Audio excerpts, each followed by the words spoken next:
Hello, it's Kristen.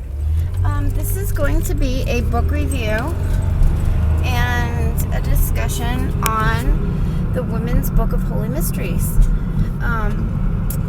This book is based on the Dianic tradition.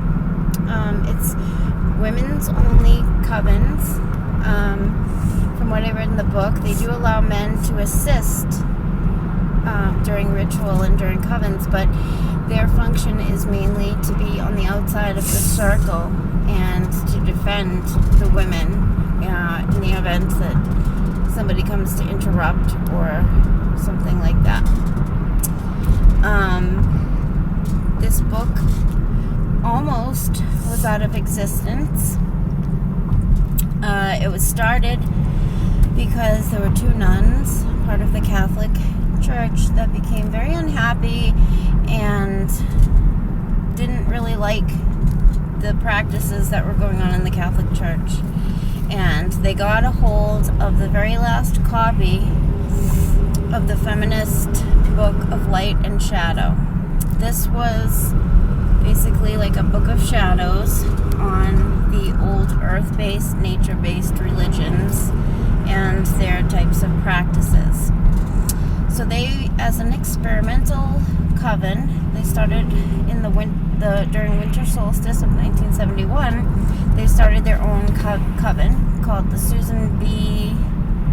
Anthony Coven, I believe it was called, Coven number 1 or something like that.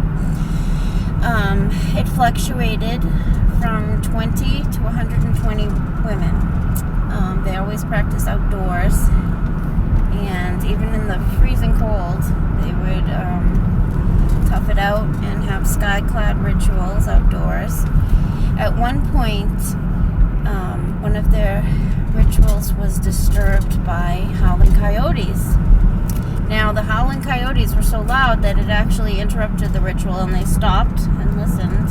They should have taken it as a sign, trying to protect them and warn them that trouble was coming, but unfortunately they didn't heed it, and 38 of these women had to line up and be arrested by the one female police officer that was there.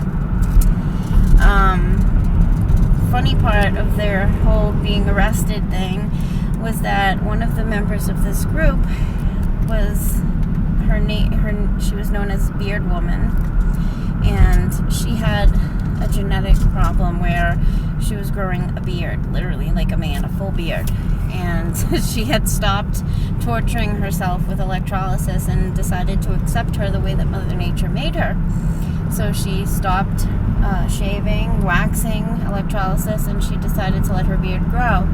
So these police officers were more interested in asking the lady how she came to have a beard, if she had been taking hormones or whatever, than with the actual issue of these women and what they were doing and that they were trespassing. So I thought that was a pretty funny story. The book includes specifics on rituals and instructions on how to do them. There's a really cool section on herbs, and it lists a bunch of different ways you can use them for love magic or jobs and stuff like that. That section was really good.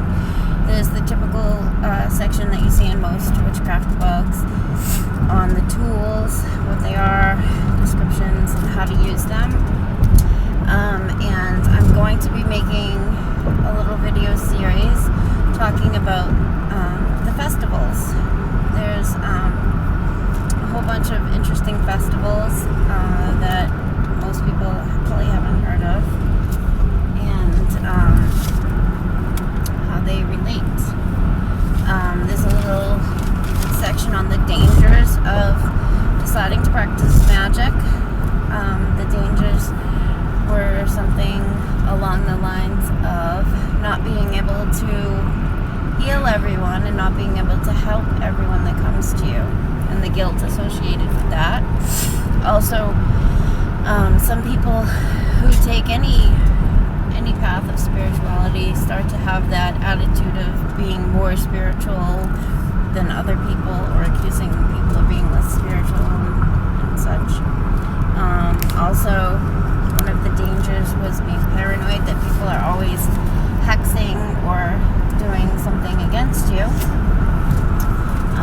There was also a lot in there about Greek mythology and the fact that it's a very feminist viewpoint throughout the book, and it talks about the fact that in ancient days, priestesses were actually more common than priests, and in the villages and the structure there would be a male and a female shaman type person, which the female actually was considered superior to the male, and if the female shaman decided to ban the male, he would have to leave.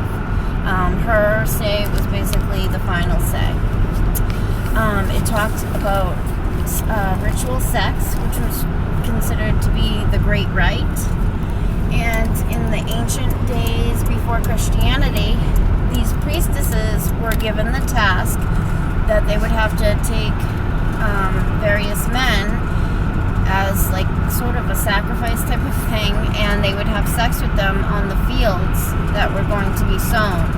So before they planted the seeds, they would literally have sex on the ground out there before planting on it as a form of magic to enhance the fertility of the ground.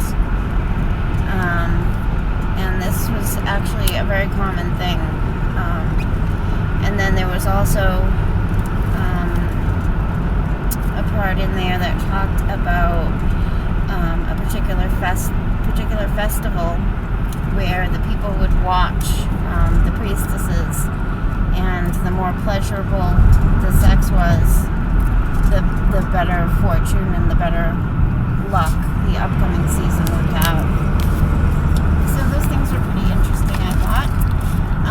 I'm going to stop this video now and go on to talking about one more thing was that in these societies, because the females were so powerful and basically worshipped, it was very goddess oriented, patriarchs during the war realized that the only way to succeed in winning was to take over the cultural aspect of the conquered lands. So they really tried to infiltrate and replace the goddesses with gods.